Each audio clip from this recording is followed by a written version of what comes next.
निर्यात सातत्याने पुढे येत आहे. सरकार पूर्णपणे अपयशी आहे या सगळ्या गोष्टींसाठी असं वाटतंय का?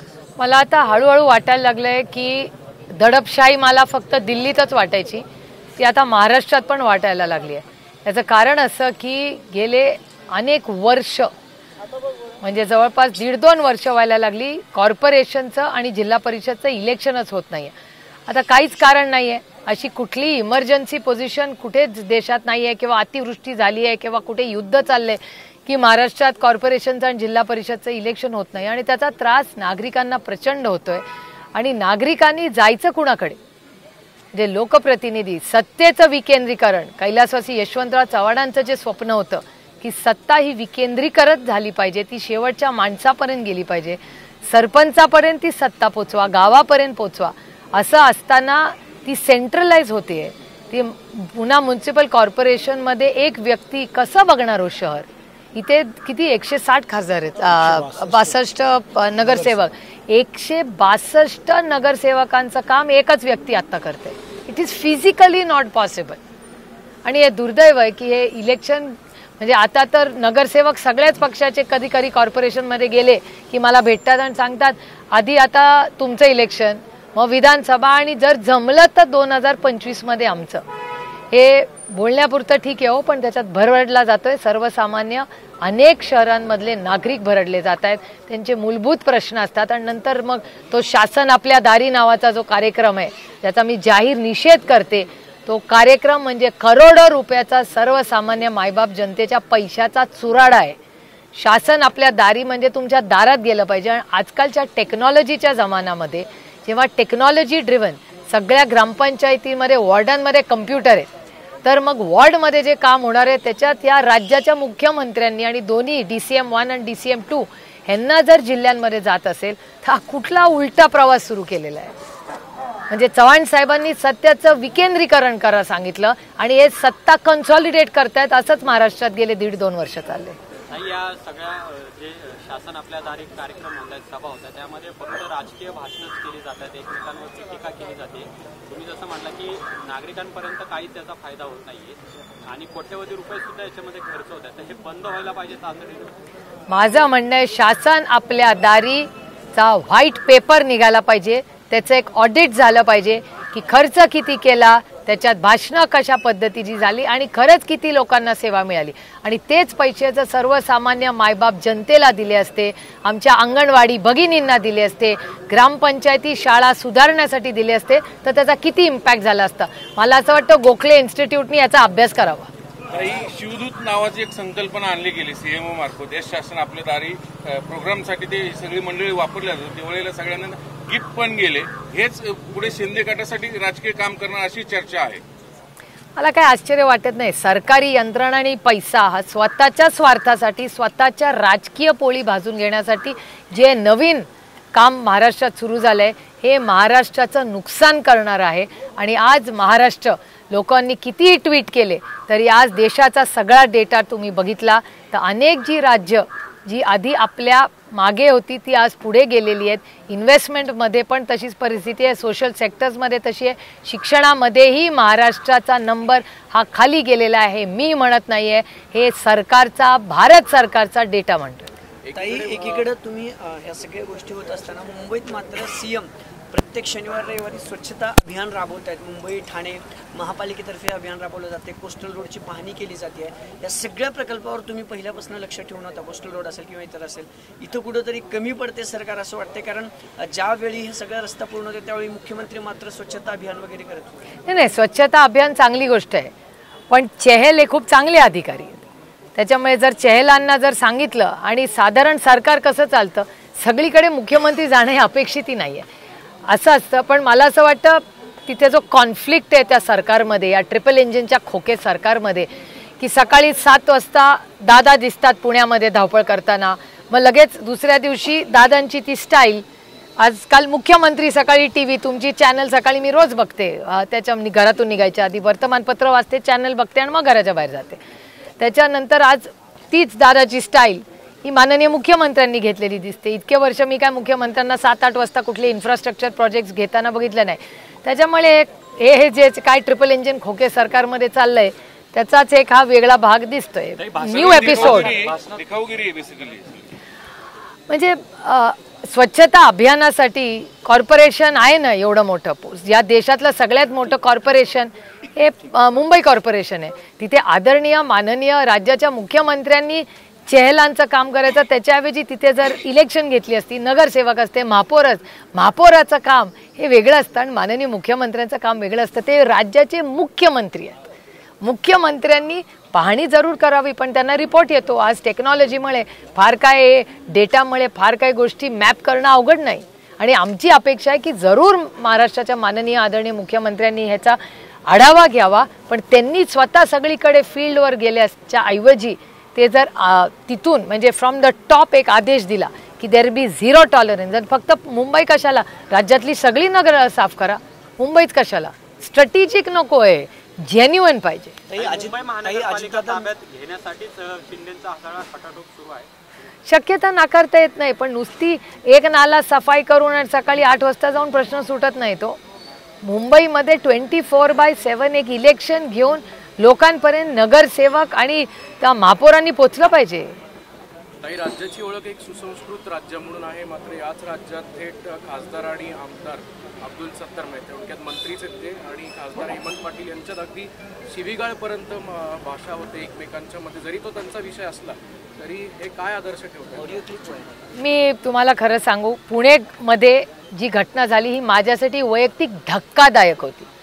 सत्तेमध्ये असलेले अनेक लोक त्या व्यासपीठावर होते असं तुमचं चॅनल दाखवते. मी तिथे तर नव्हते, मी तुमच्या चॅनलवर जे व्हिज्युअल्स पाहिले त्याच्यातून हे बोलते. एका सत्तेत असलेली व्यक्ती एका पोलिसावर आणि त्यांच्याच एका सहकार्याच्या मित्रपक्षाच्या कार्यकर्त्याला ज्या पद्धतीने वागवते, हे सुसंस्कृत महाराष्ट्र नाही. आणि मी तुम्हाला सांगते की मी त्यात पक्षातही नाही, मी सरकारमध्येही नाही, पण या राज्याच्या पोलिसांचा जर अपमान कोणीही करत असलो, आम्ही सरकारमध्ये असू दे किंवा विरोधात, त्याचा जाहीर निषेधच मी करते. आणि मी देवेंद्रजींना विनम्रपणे सांगते की देवेंद्रजी, तुम्ही काहीतरी त्याच्यावर भाष्य केलं पाहिजे, कारण का एरवी छोट्या मोठ्या गोष्टींवर देवेंद्रजी बोलतात, पण he is the team leader. ते आज या राज्याचे गृहमंत्री आहेत. It is his moral duty की त्यांच्या पोलिसावर आज हल्ला झालेला आहे, त्यांनी त्या माणसाला ज्यांनी हल्ला केला त्याला बोलून घेतलं पाहिजे आणि पब्लिकली अपॉलॉजी केली पाहिजे, कारण का ते गृहमंत्री आहेत आणि त्यांच्या मित्रपक्षाच्या माणसाला त्यांनी मारलं. तो कधीतरी आमच्या बरोबर एकत्र होता ना, त्या मित्रपक्षाला सहन करायचे असेल, मी अपमान नाही सहन करत, कारण का जो गलत है वो गलत ही है. मित्रपक्ष काहीच बोलत नाही, स्वतः दादांच्या समोर हे सगळं झालंय. दादा नाही, मला नाही वाटत. दादा तुमच्या चॅनलवर दादा होते तिथे, खाली पायऱ्यावर मारले पोलिसाला. दादा आहेत का? मला वाटतं त्यांचे बाकीचे दादा पण स्वतः होते. आधी दादांच्या कार्यकर्त्याला मारलं, कार्यक्रम झालं मग पोलिसाला मारलं. मग तुम्ही हे जर कन्फर्म असेल तर मी एक ओपन लेटर दादांना आणि मुख्यमंत्री आणि म्हणजे DCM-1 DCM-2 आणि मुख्यमंत्र्यांना लिहिणार आहे. आणि ते ओपन पत्र असेल की हे महाराष्ट्राची संस्कृती नाही. आणि तुम्ही जर त्या, आणि मला सांगू नका की त्यांच्यावर केस केली, नुसतं केस नाही, we want a public apology. तुम्ही त्या कार्यकर्त्याचीही माफी मागितली पाहिजे आणि तुम्ही पोलीस अधिकाऱ्याची तर माफी मागितलीच पाहिजे.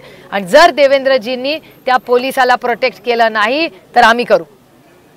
आणि मी आजपासून सांगते, मी 48 तास विनम्रपणे देवेंद्रजींनी जर हे चॅनल बघत असतील तर मी देवेंद्रजींना हात जोडून विनंती करते, हा सुसंस्कृत महाराष्ट्र आहे, हा छत्रपतींचा, शाहू फुले आंबेडकरांचा महाराष्ट्र आहे, हा कैलासवासी यशवंतराव चव्हाणांचा महाराष्ट्र आहे. आणि देवेंद्रजींनी जर काही केलं नाही आणि आम्हाला अपॉलॉजी मिळाली नाही त्या व्यक्तीला, मला काय करायचं तर त्या पोलिसाला आणि त्या कार्यकर्त्याला, तर त्या दोघांच्या वाचीनी त्यांची भगिनी म्हणून सुप्रिया सुळे लढेल त्यांच्यासाठी. त्या दिवशी गृहमंत्री पुण्यातच होते, पिंपरीमध्ये त्यांचा कार्यक्रम होता. त्यावेळेस त्यांना हे विचारलं असता त्यांनी म्हटलं की वरवर हे सगळं कानावर आलं.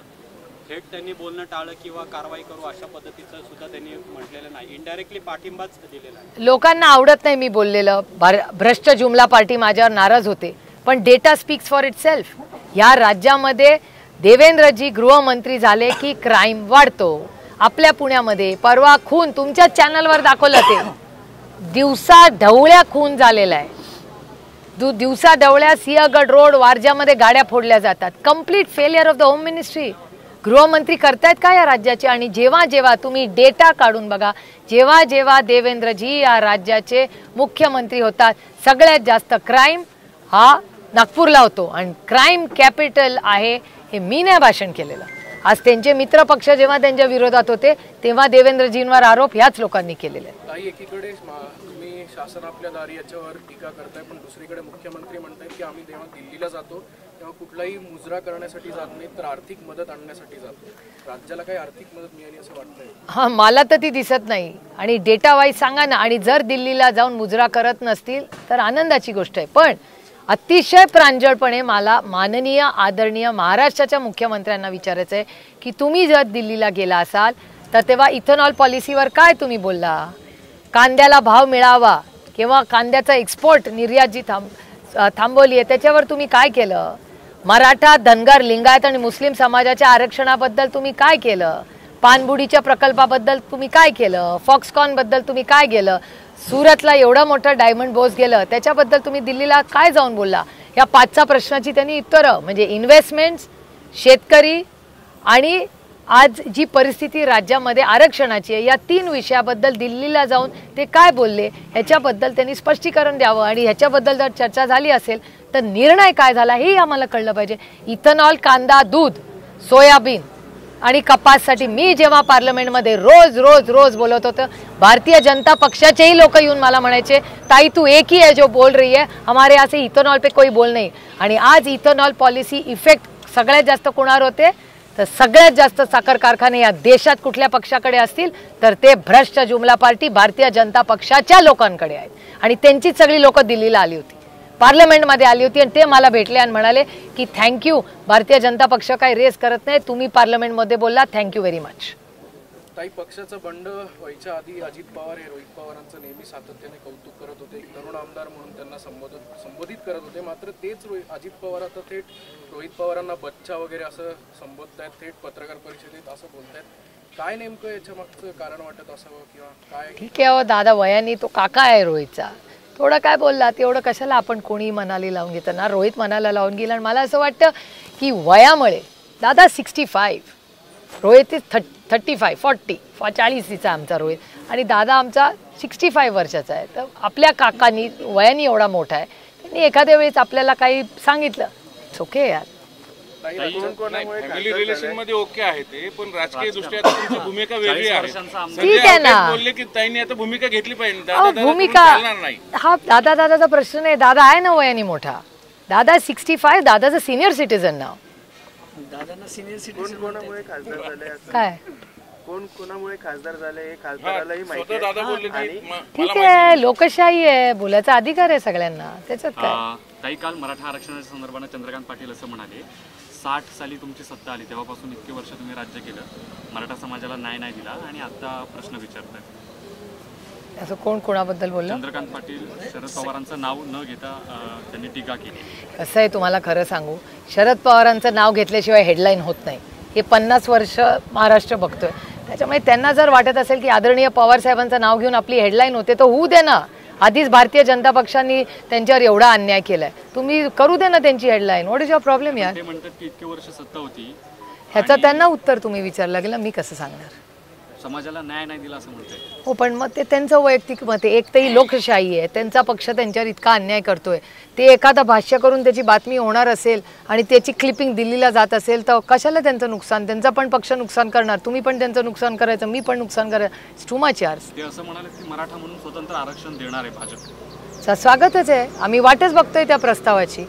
धनगर, मराठा, लिंगायत आणि मुस्लिम समाजाच्या आरक्षणाचा कुठलाही प्रस्ताव ट्रिपल इंजिन खोके सरकारने आला आणि तो सगळ्यात व्यवस्थित टिकणारा असेल तर आम्ही पूर्ण ताकदीने त्यांना सपोर्ट करू, इथे पण आणि दिल्लीत. काही अजित पवार गटाकडून मेळाव्याचं आयोजन करण्यात आले. पिंपरी चिंचवडमध्ये मेळावे झाले, बारामतीला झालाय. आज जो मेळावे होते नवी मुंबईत वगैरे, नवाब मलिकांचे फोटो देखील लावण्यात आले. मग असं समजायचं का मलिक त्यांच्याकडे गेले आणि ह्या शक्ती प्रदर्शनाचा अर्थ नेमका काय करायचा? नाही, आता नवाबबाईंचा फोटोचं काय करायचं हा प्रश्न मला नाही, देवेंद्र फडणवीसांना विचारा. कारण का देवेंद्र फडणवीसांनी कुठलीच मर्यादा ठेवलेली नाही आहे. त्यांनी मर्यादा आणि मान सन्मान हा मित्र पक्षाचा करायला पाहिजे होता. एवढी मी देवेंद्रजींना खूप सुसंस्कृत समजते. त्याच्यामुळे माझी अपेक्षा होती की जर त्यांना नवाब भाईंबद्दल काय बोलायचं असतं तर ते दादाच्या कानात बोलू शकते, भेटून सांगू शकत होते, फोनवर सांगू शकत होते. ते खूप कम्युनिकेशन चॅनल्स असतात माणसाला निरोप द्यायचा असेल तर. पण एक पत्र ट्विट करून नवाबभाई आणि त्यांच्या गटाला एम्बॅरेस करणं, त्यांना एक चौकटीत टाकणं आणि कोलॅटरल डॅमेज ना, इकॉनॉमिक्समध्ये एक थिअरी आहे, त्या थिअरीमध्ये करायला आपण एक जातो आणि होतं दुसरंच. अनइंटेन्शनल लॉ ऑफ अनइंटेन्शनल कॉन्सिक्वेन्सेस त्याला म्हणतात. करायला गेले, एम्बॅरेस करायला गेले अजित पवार गटाला, त्याच्यातून बदनामी केली त्यांनी आमच्या नवाबभाईंची आणि कोलॅटरल डॅमेज आमच्या प्रफुल्लभाईंचं झालं. हे तुमच्याच चॅनलनी सगळं दाखवलं. त्याच्यामुळे इकॉनॉमिक्सचा जो लॉ आहे, म्हणजे आता देवेंद्रजींनी ते स्ट्रॅटेजिक केलं की नवाबभाईंचा पण अपमान करा, प्रफुल्लभाईंना पण अपमान करा. ते त्यांच्या आघाडीत असेल तर मला माहिती नाही, पण कॉन्सिक्वेन्सेस जे इकॉनॉमिक्सची थरी आहे तो खेळ देवेंद्रजी 100% यांच्यावर खेळलेला आहे. आणि मला असं वाटतं माझ्यासाठी तो चुकीचा आहे की मित्रपक्ष, आणि मी दिल्लीत खूप वर्ष पाहते की तुम्ही भारतीय जनता पक्षापेक्षा लांब असाल ना तेव्हा तुम्ही तरता, त्यांच्या जितकं जवळ जाताना ते डेंजर असतं. त्यांचे सगळे मित्रपक्ष संपवले त्यांनी प्रत्येक राज्यामध्ये. Data speaks for itself. असं म्हणाले की आता जो शरद पवार गट उरलेला आहे त्यातले जे नेते आहेत तोच त्यांचा पक्ष संपवणार आहे, दुसऱ्या कुठल्या पक्षाची त्यांना आता गरज नाही संपवायची. कसं आहे, आदरणीय माननीय भुजबळ साहेब माझ्या वडिलांच्या वयाचे, त्याच्यामुळे माझ्या वडिलांच्या वयाचा माणूस जेव्हा काहीतरी बोलतो तेव्हा माझ्यावर झालेले संस्कारमध्ये भुजबळ साहेब वयाने खूप मोठे आहेत, माझ्या वडिलांच्या वयाचे आहेत. त्याच्यामुळे त्यांच्याबद्दल बोलणं हे मला शोभत नाही. त्यांचं एक मत असेल, ही लोकशाही आहे, लोकशाहीमध्ये त्यांना बोलायचा अधिकार आहे. आता तुम्ही भाषणात बोललेत की माझ्या खांद्यावरचं ओझं आता नाही उतरलंय, नेमकं काय त्याचा अर्थ काय घ्यायचा? नाही, खांद्यावरचं ओझं असं होतं की ज्या पद्धतीने भारतीय जनता पक्ष आमच्यावर हल्ले करायचे, भ्रष्टाचाराबद्दल सातत्याने आमच्यावर आरोप करायचे, नावं घेऊन मुश्रीफ साहेब असेल, अनेक नावांबद्दल. आणि माझ्याकडे तर 24 लोकांची लिस्ट आहे ज्यांच्यावर आरोप केले आणि भारतीय जनता पक्षाने आरोप केले. यामिनी ताई, मी परवाही कुठेतरी बोलले, मला 3-4 दिवसापूर्वी, यामिनी जाधवांची आणि माझी कधी ओळख नव्हती, पण यामिनी ताईंची आणि माझी ओळख महाविकास आघाडीत झाली. अतिशय सुसंस्कृत गोड महिला, म्हणजे मला अतिशय यामिनी ताई आजही प्रिय आहेत. आणि मला यामिनी ताईंच्याबद्दल मला आस्था आहे, कारण त्यांना कॅन्सर झाला होता. ज्या पद्धतीने त्या कॅन्सरला ती आमची भगिनी लढली आहे, मान गए यामिनी ताईंना. पण यामिनी ताईंना कॅन्सर असताना सगळ्यांना माहिती होतं, त्या लढत होतं, कुटुंब लढत होतं, त्यांचे मिस्टर लढत होते, पोरं लढत होती. कॅन्सर घरात झाल्यावर काय होतं हे मी फार जवळून पाहिलंय. हे सगळं कॅन्सरचं त्यांच्या घरात आजारपणं चालू असताना भ्रष्ट जुमला पार्टीने त्यांच्यावर इन्कम टॅक्सची रेड केली, ITची रेड केली. पुढे काय झालंय सगळ्यांना माहिती आहे. काय करावं त्या माऊलीनी, यामिनी ताईंची काय चूक ह्याच्यामध्ये? ही दडपशाही नाही तर काय? अशी किती उदाहरणं माझ्याकडे डेटा आहे. मी कधी, आणि मी आमच्या पक्षातल्याची नावं बोलतच नाही आहे, तो आरोपांचा वेगळा. त्याच्याबद्दल मी ते कोल्हापूरचे कोण हो, गाडगे, समरजित गाडगेंना तर 50 वेळा प्रश्न विचारलाय. आणि भारतीय जनता पक्षाला, मुश्रीफ साहेबांच्या घरावर ज्या पद्धतीने भारतीय जनता पक्ष आणि समरजित गाडगेंनी हल्ला केला, मान गए. मी नेहमी म्हणते, मी कितीही कौतुक केलं तरी मुश्रीफ साहेबांच्या ज्या भाभी आहेत, मान गए, त्यांना खरंच मी नेहमी सलाम करते. काय लढली आहे ती ED आणि CBIच्या विरोधात. नंतर ते पालकमंत्री झाले. मग समरजित गाडगे आणि भारतीय जनता पक्षांनी सांगितलं पाहिजे की मुश्रीफ साहेबांचे आरोप खरे होते का खोटे. खरे असते तर काय करायचंय, मोदीजी सांगतात, ना खाऊंगा ना खाणे दूंगा. मग त्याचं काय झालं? आणि जर खोटे असतील तर भारतीय जनता पक्ष आणि समरजित गाडगे जवाब दो. तुम्ही राष्ट्रवादी काँग्रेस पक्षाची माफी मागितली पाहिजे की आम्ही हसन मुश्रीफांवर जे आरोप केले ते खोटे होते. याचं उत्तर कोण देणार? याचं उत्तर भ्रष्ट जुमला पार्टीने दिलं पाहिजे. ताई, विरोधकांवर आरोप करताना चंद्रकांत पाटलांनी काल जाहीर भाषणात असं म्हटलं की काही लोक असेल त्यांच्याकडे सत्ता नसली की दंगली घडतात, राज्यात जातीय संघर्ष निर्माण होतो. या आरोपाकडे तुम्ही कसं बघता? मबियाच्या नेत्यांवर त्यांनी टीका केली आणि म्हणताना असं म्हटलं की एका ज्येष्ठ नेत्याबद्दल त्यांना ते बोलायचं. कोणाबद्दल बोलत होते मला माहिती नाही. एकतरीच विरोधकांबद्दल. ठीक आहे ना, विरोधकांबद्दल त्यांना स्वतःचं, बिचाऱ्यांना भ्रष्ट जुमला पार्टीचं स्वतःचं काम सांगायला काही नाहीच आहे. त्याच्यामुळे आमच्यावर हल्ला केलाय. 200 आमदार असते तर मी विरोधी पक्षाचा कॉग्नेन्सच नसता घेतला. मी एवढं काम केलं असतं ना की मी फक्त माझ्याच्या कामातच पाडा वाचला असता. तसं नाही आहे तिथे. त्याच्यामुळे ते सगळे कॉम्प्रोमाइज आहे. त्याच्यामुळे बिचारे काय करणार? आमच्यावर हल्ला केल्याशिवाय दुसरं काही बोलूच शकत नाही. आणि होम मिनिस्ट्री त्यांच्याकडे आहे. इंटेलिजन्स काय करते त्यांचं? जालन्याची घटना झाली, हो गृहमंत्री काय करत होते? It's a complete intelligence failure. अरे महिलांवर यांनी जालन्यात हल्ला केला, पोरांवर यांनी जालन्यात हल्ला केला, ही महाराष्ट्राची संस्कृती आहे? It's a complete failure of the home minister. एक गृहमंत्री रिस्पॉन्सिबल आहे त्यासाठी. आणि पुण्यात होतात त्या घटना. पुण्यात आज मला महिला भेटतात आणि म्हणतात आम्हाला त्या कोयता गँगची ताई भीती वाटते. आमचं सरकार असताना होती का कोयता गँग? आता कुठून उपाय हो? तुमच्याच चॅनलवर तुम्ही दाखवता खून झालेला. कालच पाहिला, दिवसभर तुम्ही बातमी दाखवली, एका माणसाला गोळी मारली. काय चाललंय या राज्यामध्ये? 9 जानेवारीला मोर्चाची बैठक होतीये, तिन्ही पक्षाचे मुख्य नेते आणि तुम्ही आणि जयंत पाटील सुद्धा असणार आहेत. जागा वाटपाबाबत या बैठकीत चर्चा होण्याची शक्यता वर्तवली जाते. फुल कॅम्पेनवर चर्चा होईल त्या दिवशी. कॅम्पेन, मॅनिफेस्टो, सीट शेअरिंग, सब कुछ. काही उरणमधल्या शाळेमध्ये 3री ते 8वी मधल्या विद्यार्थ्यांना थेट आसाराम बापूंचे पुस्तकच दिले गेलेत. एक नवीन संस्कार देत आहे का हे राज्य सरकार? महाराष्ट्र सरकार करतंय काय? हे जर होत असेल तर या राज्याच्या शिक्षण मंत्र्यांनी उत्तर दिलं पाहिजे. तुम्ही छत्रपतींचं, शाहू फुले, आंबेडकरांच्या विचारांचं बद्दल बोलतात आणि मग ही पुस्तकं जातात कशी तिथे? काय करतंय राज्याचं सरकार? आणि ही बातमी असेल तर प्लीज मला सांगा, मी लगेच आता ट्विट करून महाराष्ट्राच्या शिक्षण मंत्र्याला प्रश्न विचारते. ताई, आज तुम्ही पुण्यात आहात. भाजपची 45+ मिशन अशी जी लोकसभेची स्ट्रॅटेजी आहे त्याची बैठक आहे. दिग्गज नेते आज बैठकीत पुण्यासाठी हजर आहेत. तो त्यांचा अंतर्गत विषय आहे. मला काय, दुसऱ्याच्या घरात कशाला बघायचं? जितेंद्र आव्हाड यांनी जे काही वक्तव्य केलेलं होतं तुमच्या शिर्डीच्या शिबिरामध्ये, तुम्ही सुद्धा तिथे होता, त्याच्यावरनं बराच वाद निर्माण झालेला आहे. जितेंद्र आव्हाड यांच्यावरती विविध ठिकाणी 5 गुन्हे दाखल झालेले आहेत. भाजप आक्रमक झालेला आहे. नेमकं राष्ट्रवादी काँग्रेसची भूमिका काय आहे त्यांच्या विधानामध्ये? जितेंद्र आव्हाडांनी स्वतः स्पष्टीकरण दिलेलं आहे, त्याच्यामुळे आमच्यासाठी तो विषय संपलेला आहे. ठीक आहे ना, एकटे पडलेले वगैरे काही नाही. ते स्वतः म्हणाले की मी त्याचं स्पष्टीकरण करतो, तरी स्पष्टीकरण केलेलं आहे. विषय संपलाय, पुढे झाला ना. इथे पुण्यामध्ये पाण्याचा प्रश्न आहे. जितेंद्र आव्हाडांनी त्यांचं जी भूमिका होती ती त्यांनी मांडलेली, त्याचं स्पष्टीकरण केलंय. मला वाटतं त्या विषयावर पडदा टाकूया. आणि आज पुण्यामध्ये पिण्याचा पाण्याचा प्रश्न आहे, त्याच्यावर या मिशन 45 मध्ये 5 मिनिटं का होईना त्यांनी चर्चा करावी. कारण का जेव्हा इलेक्शनमध्ये जातील ना 45 खासदार करण्यासाठी, तेव्हा याच भगिनी हांडा घेऊन त्यांना त्यांना रस्त्यावर फिरू देणार नाही. हे माझं वाक्य लक्षात ठेवा. तुम्ही असं म्हणालात की केओस निर्माण केला जातो. कोण केओस निर्माण करते आणि नेमकं? सत्ताधारी अर्थातच. याचं कारण असं, आता मला नाही स्ट्रॅटेजी माहिती, त्यांना केओस करायला लागेल. कारण का माननीय आदरणीय भुजबळ साहेब जे माझ्या वडिलांच्या वयाचे आहेत, याचा अर्थ अनुभव किती मोठा आहे. त्याच्यामुळे माझ्या वडिलांच्या वयाचा माणूस, एवढे मोठे राज्याचे नेते, उपमुख्यमंत्री होऊन गेले, माझ्या वडिलांच्या वयाचे, म्हणजे तुम्ही किती मोठा अनुभव आहे त्यांचा बघा. त्या वयाच्या माणसाला कॅबिनेटमध्ये न बोलून बाहेर तुमच्या चॅनलवर आरक्षणावर बोलायला लागतंय. Obviously there is a chaos. मग लोकांना आवडत नाही जेव्हा राऊत साहेब म्हणतात की गँगवॉर चालली आहे त्या ह्याच्यात.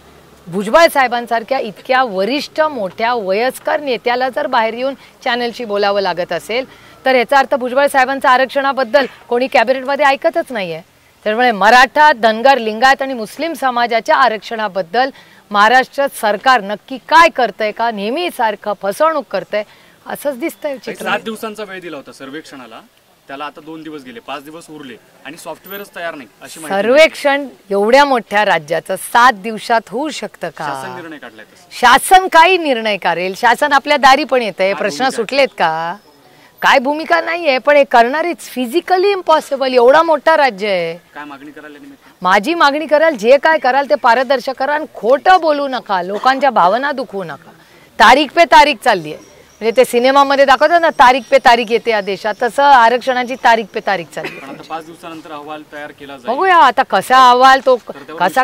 आता ते आता महाराष्ट्र सरकारचं येऊ तर हे प्रस्ताव बघूया. गृह खात्याच्या फेल्युअर बद्दल बोललात. काल सोलापूरमध्ये ना जनआक्रोश मोर्चा होता. नितेश राणे आणि टी राजा सिंग जे भाजपचे आमदार आहेत, तिथे देखील मोठा लाठीचार्ज झाला हिंदू जनआक्रोश मोर्चामध्ये.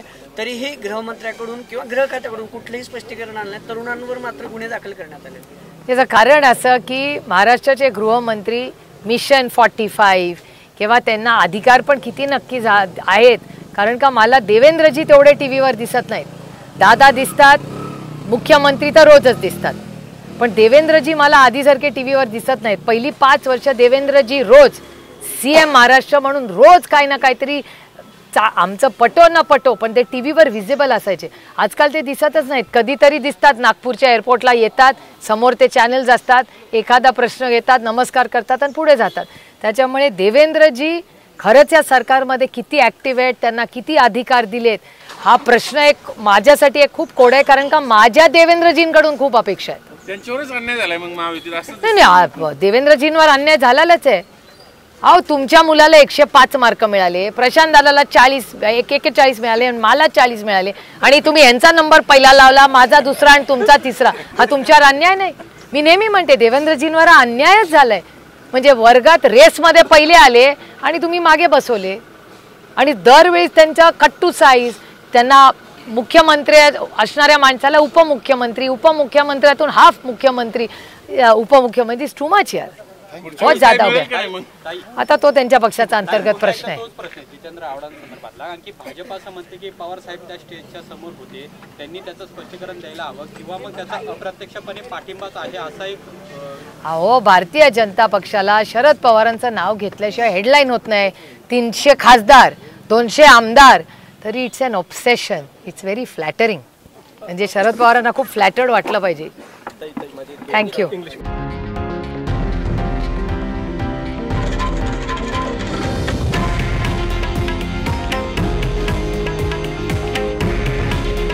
हे आहे देशातील नंबर 1 न्यूज नेटवर्क आणि आपण पाहत आहात TV9 मराठी. काळजी तुमची, हित महाराष्ट्राचं.